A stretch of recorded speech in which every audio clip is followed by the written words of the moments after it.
Olá, sejam todos bem-vindos. Meu nome é Valderez, eu faço parte da comunidade espírita Caminheiros do Amor, situada na Avenida Arnaldo Magnicar, 1370, no bairro de Campo Grande, São Paulo, capital. Estamos aqui na tarefa da divulgação da doutrina espírita, com estudo online do Livro dos Espíritos. Mas antes de darmos sequência às nossas reflexões dessa semana, vamos fazer a nossa prece inicial.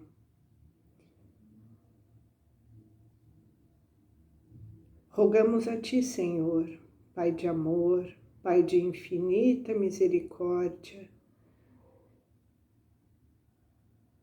que nos oferece a oportunidade de mais um dia,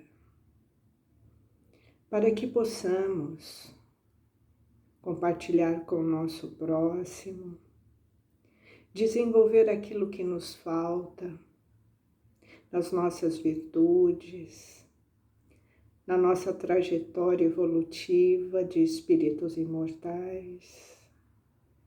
Abraçamos essa oportunidade amorosamente e rogamos a Sua presença amorosa durante a nossa jornada, no nosso cotidiano, que nós coloquemos sempre a Tua presença no compartilhamento com o nosso próximo, na família, na sociedade, no ambiente que percorremos, para que possamos desenvolver a lei do amor, a lei maior, a lei natural, a lei do progresso que nos impulsiona ao aprendizado, ao crescimento espiritual. Convidamos também Jesus, esse irmão maior, a adentrar no nosso lar, nos amparando com esse evangelho de luz, com os seus ensinamentos e o teu modelo de amor. É o nosso guia, é o nosso refrigério, para que tornemos os nossos fardos mais leves. Seguindo Jesus, não há erro. O caminho é seguro e assertivo. Também agradecemos aos nossos mentores, esses espíritos protetores que caminham ao nosso lado, nos intuindo, nos inspirando a continuarmos firmes no propósito do crescimento e do desenvolvimento espiritual. Que assim seja, graças a Deus, graças a Jesus. Então vamos dar início às reflexões dessa semana. Estamos no livro número 3, capítulo número 2, que está falando sobre a lei de adoração, né? Então, nas semanas anteriores, nós já tivemos, contato com o objetivo, dessa adoração, falamos sobre a adoração exterior, e agora nós vamos começar, iniciando na vida contemplativa, que é a questão número 657, onde Kardec pergunta aos benfeitores: os homens que se abandonam à vida contemplativa, não fazendo nenhum mal e não pensando senão em Deus, têm algum mérito aos seus olhos? Então aqui Kardec está perguntando, se aqueles que ficam só na vida contemplativa, adorando a Deus, e se abandonam nessa condição, se isso tem algum mérito perante, aos olhos de Deus. E eles respondem: não, porque se eles não fazem o mal, não fazem o bem e são inúteis. Aliás, não fazer o bem já é um mal. Deus quer que pense nele, mas não quer que se pense apenas nele, visto que deu ao homem deveres a cumprir sobre a terra.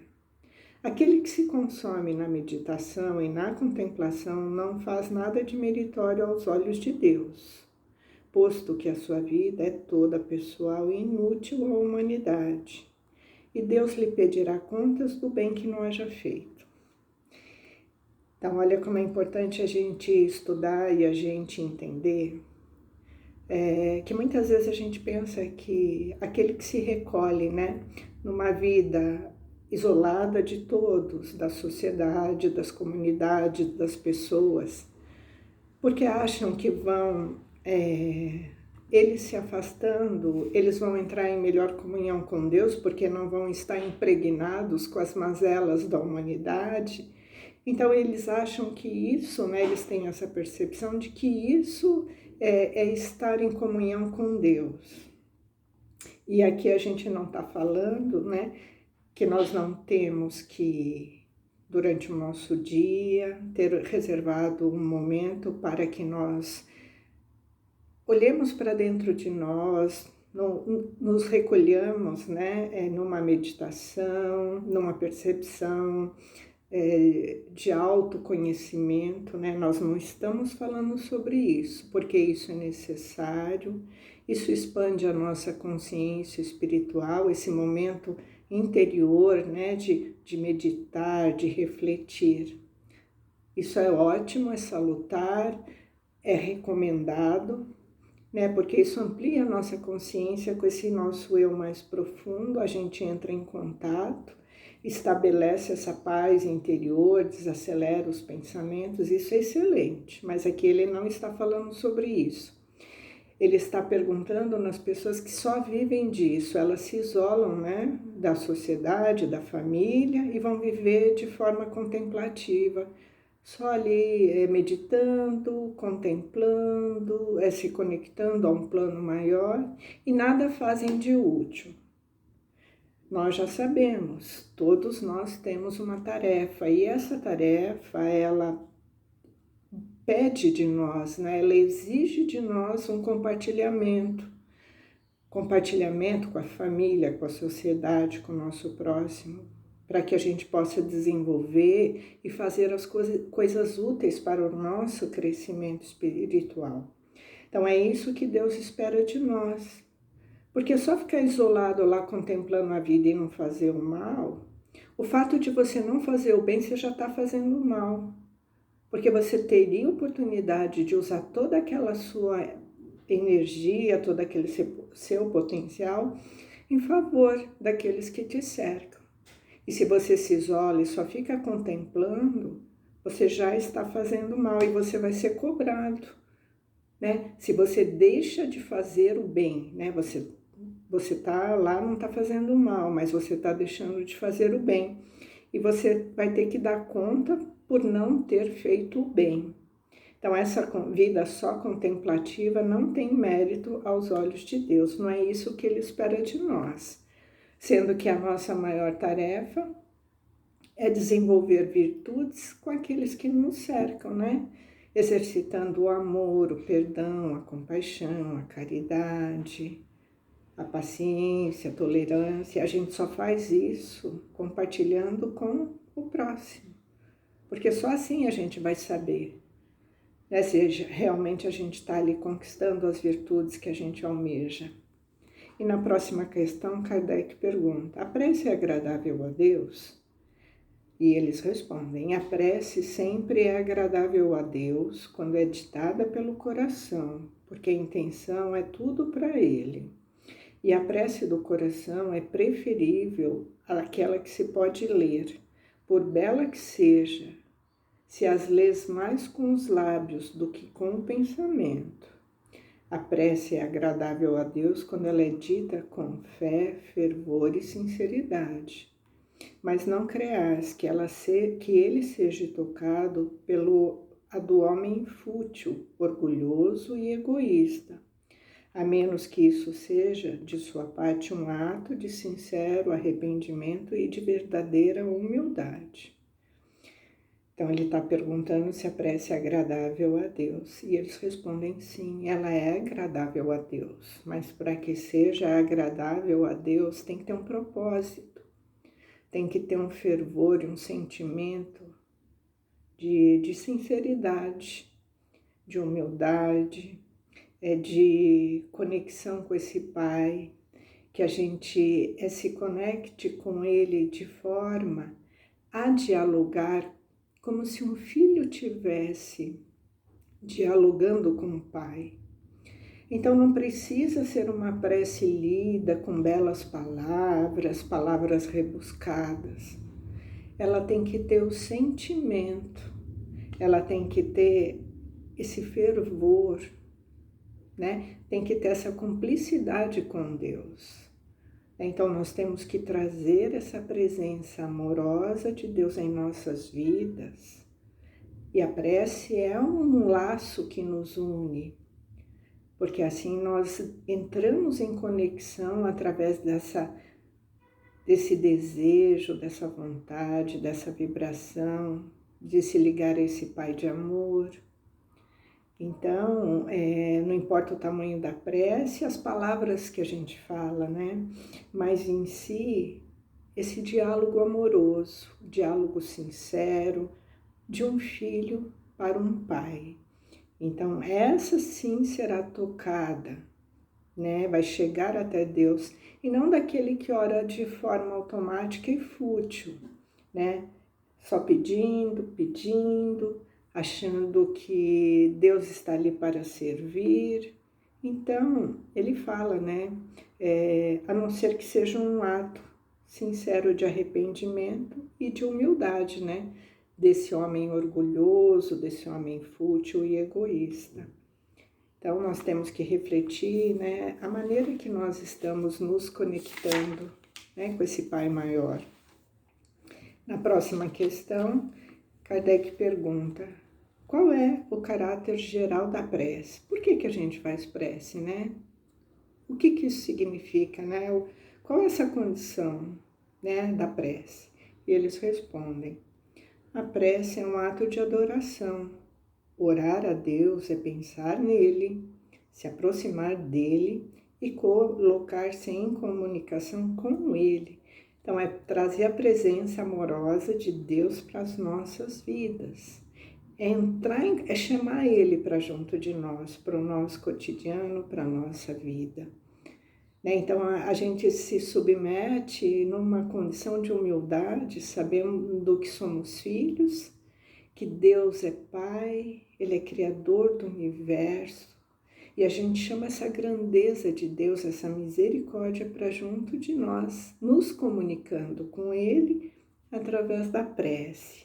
E eles continuam: pela prece pode-se propor 3 coisas: louvar, pedir e agradecer. Geralmente, né, a gente só lembra de Deus quando nós estamos, né, em condições de adversidades, e aí a gente só fica pedindo, né?